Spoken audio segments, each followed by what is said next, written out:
오직 믿음입니다. 그래서 아주 제일 중요한 주제입니다. 그래서 혹시 나는 믿음이 참 너무 없다 이러신 분은 귀 기울여 잘 들으시면 오늘 이 시간을 통해서 믿음이 생기는 은혜가 있을 줄 믿습니다. 로마서 10장 9절에서 10절, 17절 이렇게 세 절을 함께 우리가 읽었으면 좋겠습니다.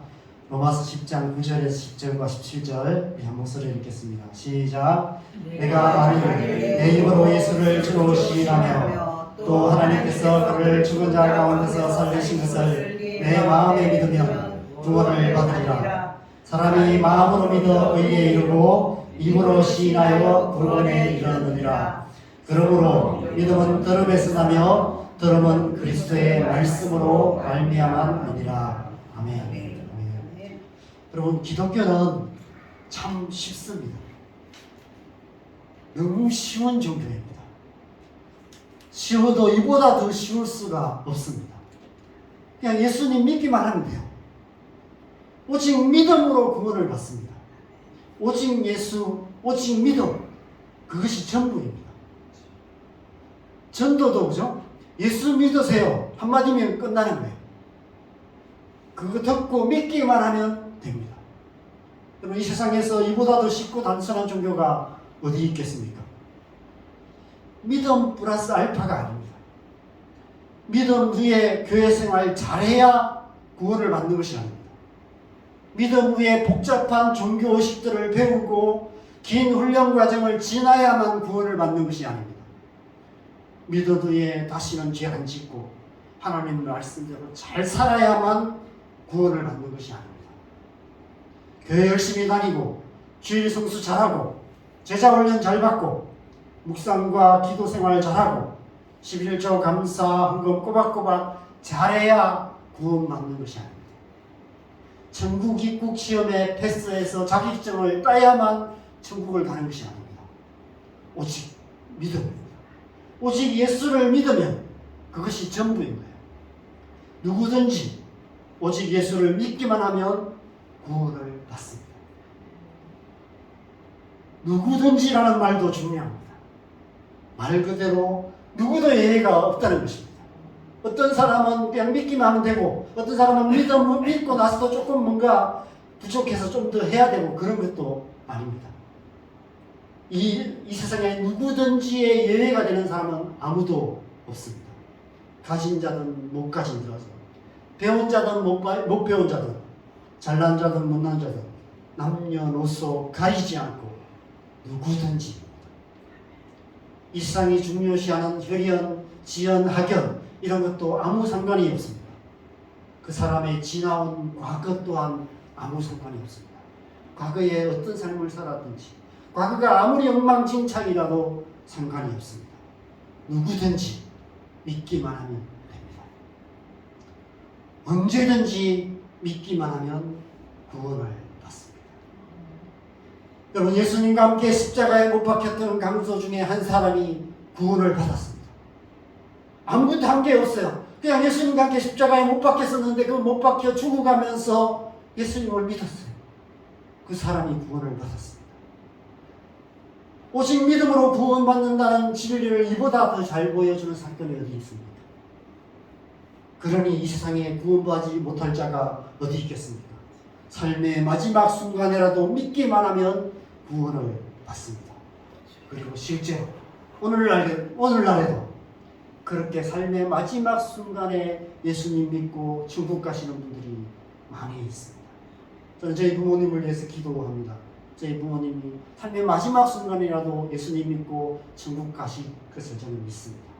그래서 좀 빨리 예수님 믿었으면 좋겠지만 요 근래 이제 저희 엄마가 교회를 다니세요.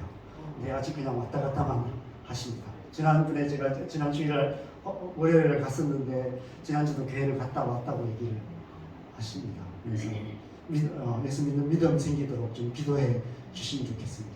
저희 아버지는 열심히 운동은 다니시는데 교회는 안 가십니다. 누구든지 예외 없이 언제든지 오직 예수, 오직 믿음으로 구원을 받습니다. 이렇게 쉬운데 안 믿을 이유가 있을까요? 안 믿는 게 더 어렵습니다. 그런데 왜 사람들이 안 믿을까요? 단지 믿기만 하면 되는데 왜 우리는 믿지 못할까요? 어쩌면 너무 쉬워서 못 믿는 것이 아닐까 이런 생각이 들기도 합니다. 그냥 믿기만 하면 된다고? 에이, 그런 게 어딨어. 설마 뭔가에 더 있겠지.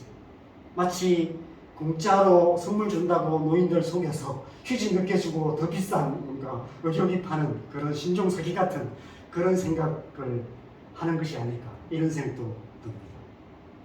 왜 믿지 못할까요? 우리의 마음의 문제입니다. 우리의 마음 문제예요. 오늘 본문을 보면 내 마음으로 믿으면 구원을 받는다고 얘기합니다. 마음으로 믿어 의에 이르고 입으로 시문하여 구원에 이른다고 얘기합니다. 마음으로 믿어야 됩니다. 마음으로 믿어지지가 않는다는 거예요. 왜 마음으로 믿는 것이 안 될까요? 우리의 마음에 문제가 있기 때문에 그렇습니다. 내 마음인데 내 마음대로 안 되는 게 문제예요. 여러분의 마음이 여러분 마음대로 됩니까? 내 마음이 내 마음대로 안 돼요. 믿어야지 하는데도 안 믿어지는 게 문제라는 것입니다. 믿고 싶은데 우리의 마음에 믿는 마음이 안 생기는 거예요. 저도 수년 동안 그렇게 교회를 다녔습니다. 믿어야지 하는데 안 믿어져요. 수요 예배, 주일날 예배, 밤 예배 안 빠지고 열심히 갔는데도 안 믿어지더라고요. 왜 안 믿어질까? 그게 제 안에 큰 고민이었어요. 왜 안 믿어질까요? 우리의 마음의 상태가 이렇게 됩니다. 죄로 인해 우리의 마음의 상태가 비정상적인 상태가 되었습니다. 우리의 마음이 하나님을 알 수가 없어요. 볼 수도 없고요. 느낄 수도 없습니다. 믿을 수 없는 상태가 되어버렸습니다. 대체 하나님께서 하나님의 형상으로 우리를 창조하실 때 우리의 마음은 이렇지 않았을 거예요. 좀 처음부터 우리의 마음이 이랬을까요? 하나님 우리를 이런 마음 상태로 만드셨을까요? 그렇지 않아요. 하나님의 형상으로 만드셨기 때문에 태초에 우리의 마음은 온전한 마음이었을 것입니다. 우리의 마음이 온전했기 때문에 하나님 그 마음으로 하나님을 알 수 있었을 거고요. 마음으로 하나님을 볼 수 있었을 거고 하나님을 믿을 수 있었을 것입니다. 믿어야지 애쓰지 않아도 하나님이 저절로 믿어졌고요. 하나님을 아는 마음이 있었습니다. 저는 태초에 우리의 마음은 우리 안에 있는 에덴 동산 같다고 생각합니다. 우리 안에 하나님이 에덴 동산 같은 마음을 주셨어요. 하나님께서 아담을 에덴 동산에 두시면서 경작하고 지키라 말씀하시는 것은 곧 우리의 마음을 잘 다스리고 우리의 마음을 잘 가꾸고 우리의 마음을 잘 지키라는 의미였을 것입니다. 그래서 우리가 잘 아는 잠언 4장 23절에 이런 말씀이 있습니다. 같이 읽겠습니다. 시작. 모든 지킬 만한 것 중에 더욱 내 마음을 지키라. 생명의 근원이 이에서 나타납니다. 마음을 지키라고 말해요. 그런데 마음을 지키는 게 어렵습니다. 왜 어려울까요? 중요하기 때문에. 중요하기 때문에 마음을 빼앗아 가려는 어둠의 권세들이 끊임없이 마음을 공격하게 됩니다. 그래서 마음 지키는 게 어렵습니다. 신앙생활은 마음을 잘 지키는 것입니다. 신앙생활만이 아니라 가정생활도 그렇고요, 직장생활도 그렇고 사회생활 역시도 마찬가지입니다. 교회생활도 마찬가지입니다. 우리의 삶 속에 우리의 마음을 뒤흔드는 일들이 계속해서 일어나요. 우리의 마음의 평안을 깨뜨리고 우리 안에 그나마 있는 이 겨자씨만한 믿음조차도 사라지게 만드는 그런 일들이 계속해서 일어납니다. 우리의 마음을 고통스럽게 만드는 일들이 일어납니다. 우리의 마음을 송두리째로 빼앗아가고 우리의 마음을 완전히 사로잡아가는 그런 세상의 유혹들이 이 세상 속에 가득합니다. 그런 세상 속에 살아가다 보면 우리도 모르면서 아예 우리의 믿음이 조금씩 약해지고 우리의 마음이 하나님부터 조금씩 멀어지고 어느 순간 보면 내 마음인데 내 마음대로 안 돼요. 그런 상태. 하나님 없는 상태. 그런 상태가 되는 것입니다. 그래서 로마서에서 사도 바울이 탄식해요. 지난주에 우리가 로마서를 묵상했는데 로마서 7장 22절에서 24절 말씀입니다. 우리 이 말씀 같이 읽어볼까요? 시작. 내 속사람으로는 하나님의 법을 절구하되 내 지체 속에서 한 다른 법이 내 마음의 법과 싸워 내 지체 속에 있는 죄의 법으로 나를 사로잡는 것을 보는도다. 오라는 공고한 사람이로다. 이 사망의 몸에서 누가 나를 건져내리라. 오라는 공고한 사람이로다. 이 사망의 몸에서 누가 나를 건져내리라고 탄식하고 있습니다. 이 사도 바울의 탄식은 우리의 탄식이기도 하고요. 온 인류 공동체가 함께하는 탄식, 다 탄식하고 있어요. 내 마음인데 내 마음대로 안 돼요. 죄를 안 짓고 싶은데 계속 죄를 지어요. 중독적인 삶 속에 빠진 사람들이 거기서 벗어나고 싶은데 그게 안 되는 거예요. 하나님 앞에 나가고 싶어도 안 되는 거예요. 기도하고 싶어도 기도가 안 되는 거예요. 말씀을 읽고 싶어도 말씀이 이해가 안 되는 거예요. 하나님을 믿고 싶은데 하나님이 계신지 안 느껴져요. 이게 우리의 상태라는 것입니다. 죄로부터 자유할 수가 없어요. 끊임없이 죄의 유혹에 넘어지는 우리의 모습을 보게 되는 것입니다. 오늘날 중독의 문제가 갈수록 심각해지고 있죠. 우리도 모르게 중독적인 삶의 습관 속에 너무 젖어 있습니다. 스마트폰에 빠져 있고요. TV도 그렇고요.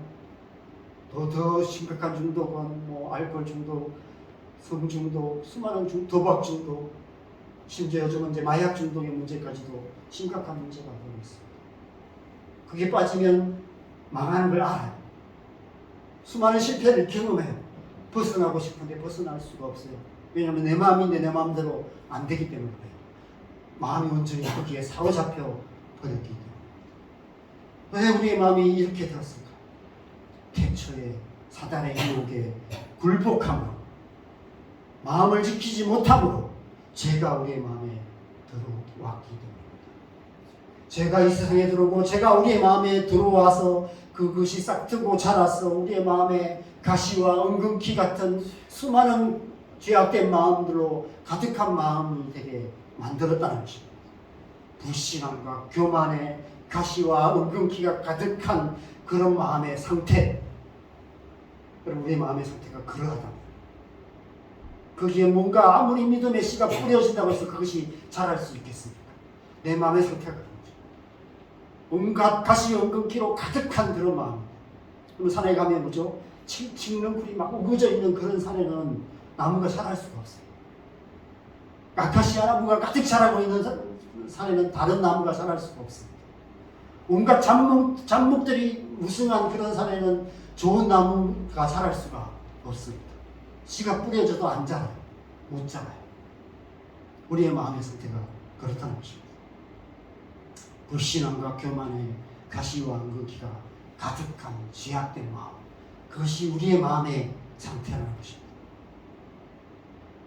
우리의 마음이 하나님보다 세상이나 세상에 있는 것을 더 사랑하고 빛보다 어둠을 더 사랑하는 타락한 마음이 되어버렸습니다.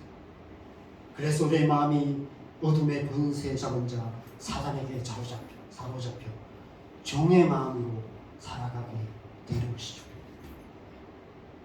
다르게 표현하면 이 세상 모든 사람들의 마음은 에덴 동산에서 쫓겨난 상태가 되었다는 것입니다. 우리의 마음이 에덴 동산 같았는데 이제는 에덴 동산에서 쫓겨난 상태가 되었다는 것입니다. 하나님을 볼 수도 없고요, 하나님을 알 수도 없고요, 하나님을 믿을 수도 없는 상태가 되었습니다. 그래서 내 마음이지만 내 마음대로 안 되는 것입니다. 그래서 하나님을 마음으로 믿는 것이 어려운 것입니다.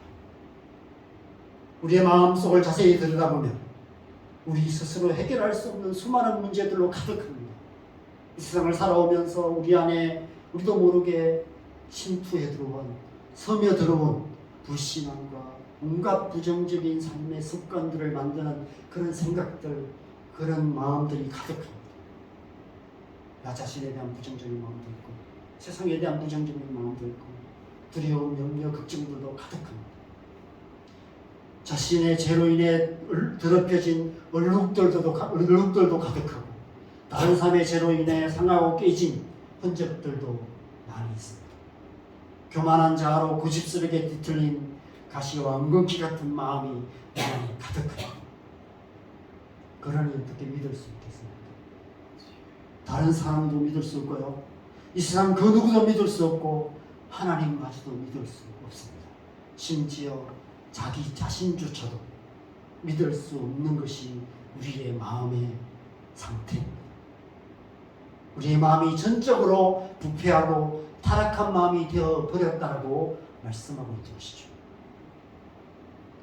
창세기 6장 9절에서 10절, 5절에서 6절 말씀 같이 읽겠습니다. 시작. 여호와께서 사람의 죄악이 세상에 가득함과 그의 마음으로 생각하는 모든 계획이 항상 악할 꾸림을 보시고 땅 위에 사람 지으셨음을 감탄하사 마음에 근심하시고. 창세기 1장에서 창조의 마지막에 심히 좋았더라라고 하나님께서 경탄하셨습니다. 감탄하셨습니다. 그런데 하나님께서 이 6장에 와서는 하나님께서 땅에 사람 지으셨으면 한탄하셨다, 근심하셨다라고 말합니다. 왜냐하면 인간의 마음이 그렇게 부패하고 타락한 상태가 되었기 때문입니다.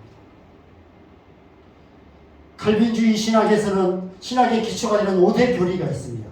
첫 번째, 영어의 첫 번째 글자를 따서 튤립이라고 해요.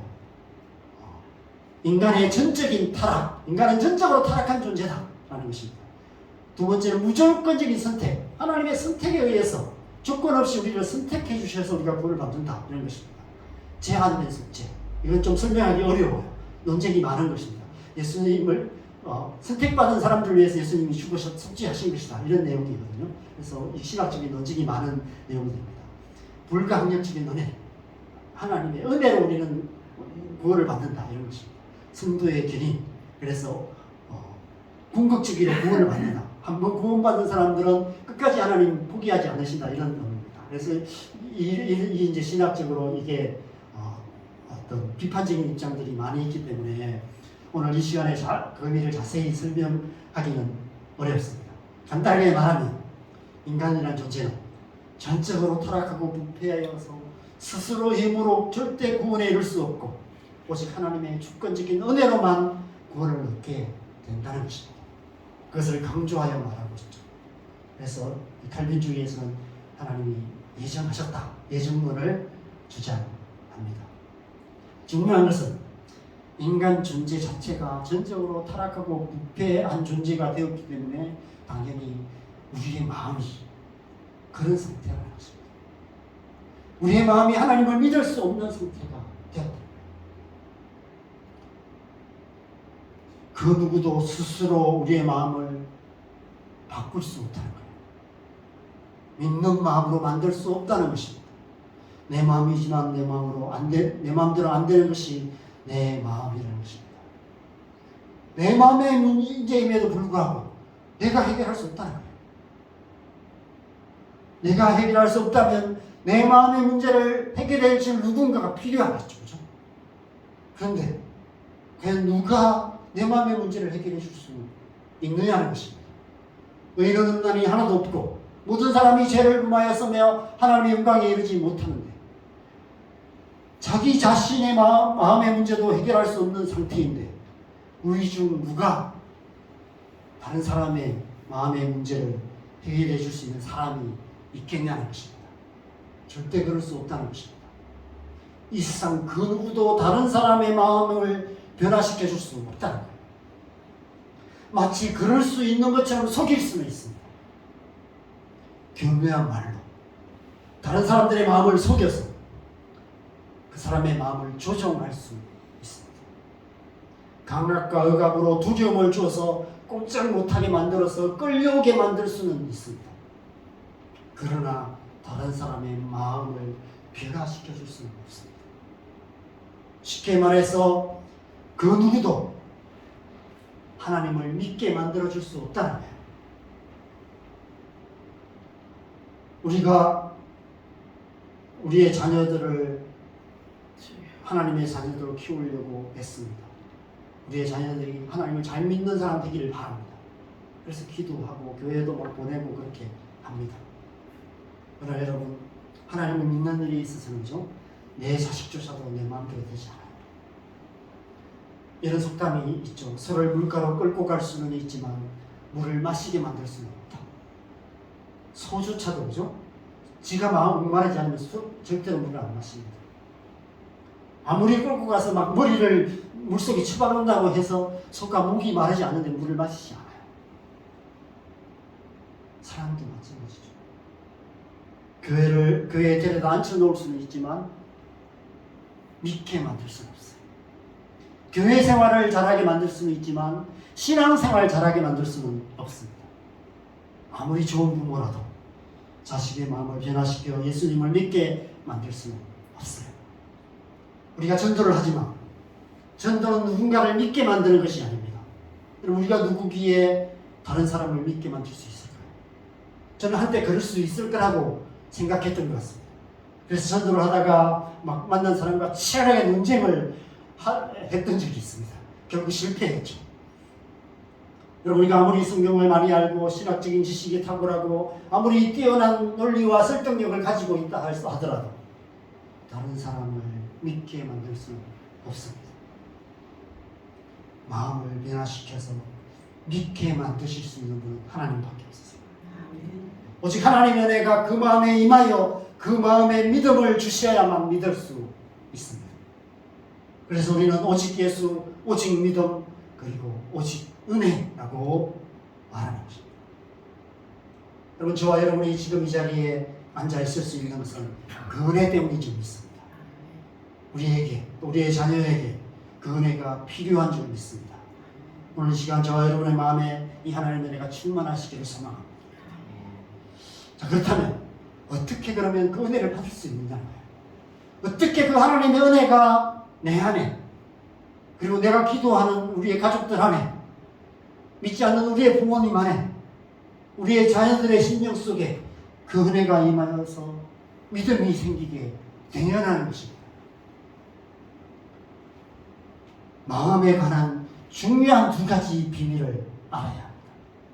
첫 번째는 뭐죠? 마음은 밖에서는 변화시킬 수 없다는 거예요. 여러분, 아무리 청소의 달인인 엄마라 할지라도 자녀의 방을 청소하는데 방 밖에서는 청소할 수가 없어요. 방문 열고 들어가서 방 안에 들어가야만 청소를 할 수 있습니다. 하나님께서 우리의 마음을 변화시키시는 분이시지만, 그러나 하나님도 우리의 마음 밖에서는 우리의 마음을 변화시키실 수 없으십니다. 하나님이 우리의 마음을 변화시키시기 위해서는 우리의 마음 안으로 들어오셔야 돼요. 우리의 마음 안에 오셔야만 우리의 마음을 변화시키실 수 있는 것입니다. 예수님께서 이 땅에 오셔서 십자가에 죽으시고 부활하신 이유가 바로 그 때문입니다. 우리의 마음 안에 성령을 주시기 위해서 예수님이 이 땅에 오신 거예요. 십자가에서 몸을 찢으시고 피를 흘리심으로 성령이 오실 수 있는 거룩한 길을 우리 안에 만들어 주시고, 우리 안에 성령이 거하실 수 있는 거룩한 처소를 예비해 주셨습니다.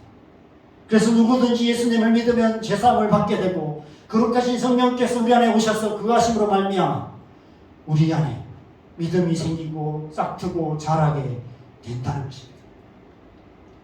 그래서 성령께서 우리 안에 오시라고 하는 거예요. 예수님을 통해서 우리 안에 하나님이 들어오셔야만 우리의 마음이 변화될 수 있다는 것입니다. 그런데 마음에 두 번째 비밀이 있어요. 두 번째 비밀. 요한계시록 3장 20절 말씀을 우리 같이 읽겠습니다. 시작. 볼지어다 내가 문 밖에 서서 두드리노니 누구든지 내 음성을 듣고 문을 열면 내가 그에게로 들어가 그와 더불어 먹고 그는 나와 더불어 먹으리라. 우리의 마음이 변화되려면 예수님께서 우리 마음에 들어오셔야 되는데, 성령께서 우리의 마음에 들어오셔야 되는데, 그런데 오늘 말씀에 보면 안 들어오시고 문 밖에 서서 두드리고 계신다고 해요. 문 열고 들어오시면 되는데 왜 그러실까요? 부활하신 그때처럼 그냥 벽 뚫고 그냥 들어오시면 되는데 안 들어오신다는 거예요. 그냥 문 밖에 서서 두드리고만 계신다는 것입니다. 마음에 대한 중요한 비밀이 여기에 있습니다. 여러분, 다른 것은 몰라도 우리의 마음만큼은 전적으로 우리의 것입니다. 하나님께서 우리에게 주신 것입니다. 이 세상에 온전히 내 것인 것이 하나 있는데 바로 내 마음입니다. 내 마음은 내 것입니다. 여러분, 하나님께 우리에게 자유의지를 주셨다는 것은 거죠. 내 마음을 내 마음대로 할 수 있는 자유를 주신다. 우리의 마음을 우리의 것으로 주셨다는 거예요. 그래서 하나님께서도 우리의 마음은 타치하지 않으세요. 하나님 마음대로 조정하지 않으세요. 내가 원하지 않으면 하나님이 내 마음속에 오시지 않으세요.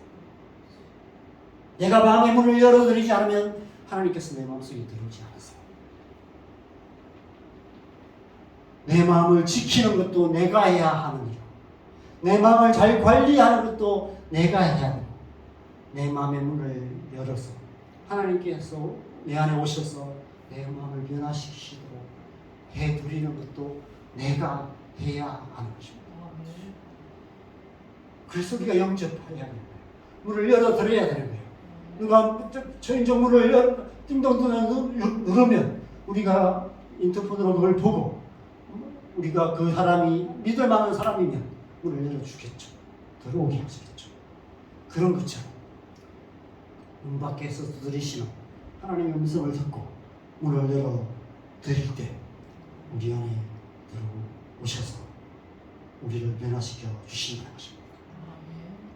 어떠한 경우에도 절대로 문을 부시고 들어오시거나 비상열쇠로 문을 열고 들어오시거나 하지 않으신다는 것입니다. 왜냐하면 하나님은 인격적인 것이기 때문에 인격적으로 동의해야만 우리 안에 오신다는 것입니다. 우리가 우리의 마음의 문을 열어드려야 한다는 것입니다. 우리의 마음의 문을 두드리시는 하나님의 음성을 듣고 마음의 문을 열어드릴 때 우리 안에 오셔서 우리의 마음을 변화시켜 주신다는 것입니다. 아무리 두드려도 방문 걸어 잠그고 방 안에 틀어박혀 있으면 부모라도 어찌할 수 없고 하나님께서도 어찌할 수 없다는 것입니다.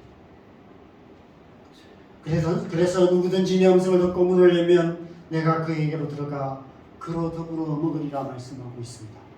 오늘 본문 17절에는 믿음은 들음에서 난다라고 말씀하고 있습니다. 먼저 우리의 마음의 문을 두드리는 하나님의 음성을 들어야 한다는 것이죠. 듣고 마음의 문을 열면 믿음이 생긴다는 것입니다. 여기서 듣는다는 것은 개인적이고 인격적으로 직접 듣는 것을 말합니다.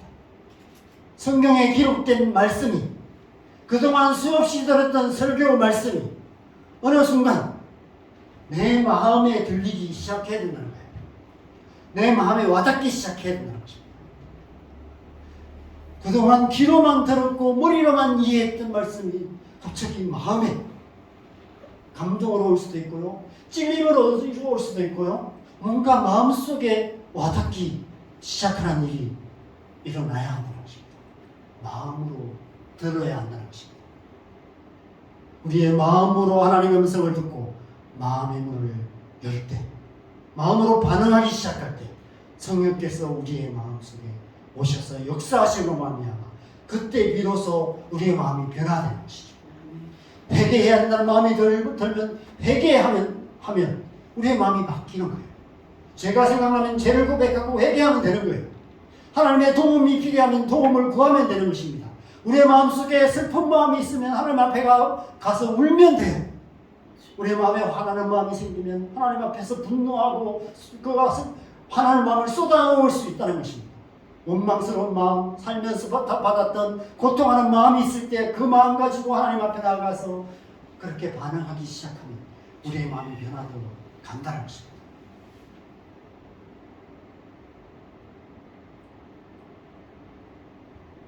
성령께서 그렇게 우리 안에 역사하기 시작할 때 우리 안에 믿음이 생겨나기 시작합니다. 그토록 믿어야지 해도 잘 안 믿어지는 하나님이 마음속에 믿어지기 시작합니다. 수많은 가시와 은근기로 가득했던 우리의 마음에 한쪽 구석에 작은 믿음이 하나 생기기 시작합니다. 이제 계속해서 성령께서 우리 안에 역사하기 시작하셔서 그 가시와 등불과 은근기들을 제하여 주시고 조금씩 우리의 좁았던 우리의 마음속에 있던 그 믿음의 영역들이 커져가기 시작합니다. 그래서 어느 날 보면 가시와 엉겅퀴로 가득했던 불신앙과 교만으로 가득했던 우리의 마음속에 하나님 나라의 그 믿음의 열매가 풍성한 그런 믿음의 사람으로 우리가 변화되어 간다는 것입니다. 우리의 마음이 그렇게 변화되어 간다는 것이죠. 하나님의 말씀을 들으면 들을수록 그 말씀이 우리 안에 더 깊이 역사하기 시작합니다. 그 말씀이 우리 안에 믿음의 열매로 나타나기 시작합니다. 그래서 온전한 믿음으로 자라가게 되는 거예요. 그래서 어느 순간 세상이 뭐라 해도 하나님은 살아계시고 우리를 사랑하시는 분이심을 마음으로 믿을 뿐 아니라 입으로 고백하고 시인할 수 있게 된다는 것입니다. 그리고 다른 사람들에게 자신 있게 증거할 수 있게 된다는 것입니다. 주는 그리스도시요 살아계신 하나님의 아들이십니다라는 고백이 우리의 고백이 된다는 것입니다. 그리고 나아가 목에 칼이 들어와도 하나님을 믿는 믿음은 변하지 않게 되는 것입니다. 그리고 수많은 순교자들이 그렇게 순교를 했습니다. 그 믿음 때문에. 그 믿음이 있었기 때문에. 물론 하루아침에 즉시 그렇게 되는 것은 아닙니다. 우리의 마음이 온전한 믿음으로 변화되는 데는 어쩌면 평생의 시간이 걸릴지도 모릅니다. 중요한 것은 우리의 마음에 가득한 수많은 그 문제들, 그런 문제들이 한 번에 해결될 거라고 생각하지 말고 날마다 하나님의 말씀을 듣고 그 말씀 앞에 나아가기 시작할 때 조금씩 우리의 마음이 변화되어 간다는 것입니다. 그 말씀의 능력이 우리의 마음속에 지속적으로 역사할 때 우리의 마음이 변화되어져서 온전한 마음이 되어 가는 것이죠. 이사야 61장 1절 말씀에 이 말씀 우리가 잘 압니다. 같이 읽겠습니다. 시작. 주 여호와의 영이 내게 내리셨으니 이런 여호와께서 내게 기름을 부어사 가난한 자에게 아름다운 소식을 전하게 하려 하시니라. 나를 보내사 마음이 상한 자를 고치며 포로된 자에게 자유를 갇힌 자에게 노임을 선포하며. 우리 안에 계신 성령께서 하나님의 말씀으로 우리의 상한 마음을 고치시고 포로되어 있는 우리의 영혼을 마음을 자유케 하시고 갇혀있는 우리의 마음을 풀어주심으로 말미암아 자유케 된 믿음의 사람으로 우리를 변화시켜 주시는 것입니다. 그래서 우리 마음에 가득한 불신앙과 교만으로부터 우리의 마음이 자유해지고 우리의 연약한 믿음이 강건해지고 그래서 흔들리지 않는 견고한 믿음으로 살아가게 해 주시는 것이죠. 여러분, 우리에게 필요한 것이 바로 그 믿음인 줄 믿습니다. 우리 사는 이 세상은 불신앙으로 가득한 세상입니다. 여러분, 오늘 예배 마치고 그냥 문 밖에 나가는 순간 이미 여러분 생각 속에 수많은 생각들이 들어와요. 왜냐하면 이 세상 사람들이 그죠? 다 그렇게 생각하며 살거든요. 입으로 말하진 않아요. 그냥 그들이 살아가는 삶의 태도들, 그들의 눈빛들, 그들이 살아가는 삶의 방식들, 그 속에 메시지들이 흘러나옵니다. 들리지 않는 소리들이 들려와요. 하나님이 어디 있어? 하나님은 없어. 그냥 이 세상은 그냥 이게 전부야. 돈 많이 벌어서 잘 먹고 잘 살다 가면 돼. 그냥 내 하고 싶은 대로 편하게 실컷 즐기다가 살아가면 그만이지. 이런 수없는 생각들이 있어. 사람들이 그렇게 살아가요. 그렇게 살아가는 세상 속에 우리가 들어가는 거예요. 들어가면 어떻게 될까요? 자동적으로 그게 영향을 받을 수밖에 없습니다. 수많은 메시지들이 들어올 수밖에 없어요. 우리 안에 그 믿음이 없으면, 견고한 믿음이 없으면 그 흔들리기 시작합니다. 한 주간 살다 보면 어느 날 보면 나 또한 똑같이 살아요. 하나님 없는 사람처럼 살아갑니다. 그게 우리의 실상입니다. 그래서 우리가 말씀 앞에 나가야 될 것이죠. 하나님의 말씀을 들어야 합니다. 설교 말씀을 귀 기울여 들어야 돼요. 묵상하셔야 됩니다. 성경을 읽고 묵상하는 삶을 살아가야 합니다. 우리의 마음에 믿음이 생길 때까지 하나님 말씀에 귀 기울여야 하고 그 믿음이 자라가고 흔들리지 않는 믿음이 생김으로 견고해질 때까지 계속해서 마음의 문을 열고 하나님 말씀 앞에 나아가야 하는 것이죠. 그렇게 할 때 어느 날 보면 우리의 믿음이 견고해져 있는 것을 보게 될 것입니다. 그래서 흔들리지 않는 믿음으로, 흔들리지 않는 편안한 그런 하나님의 나라를 살아가게 되실 것입니다. 저와 여러분의 모두에게 그 은혜가 있기를 소망합니다. 무엇보다도 믿음 약한 이 땅의 성도들 가운데 그 믿음이 있고, 또 우리 자녀들 가운데 그 믿음이 견고해져서 이 땅 가운데 하나님 나라를 살아가는 그런 복된 은혜가 있기를 주님의 이름으로 간절히 축원합니다. 함께 찬양하고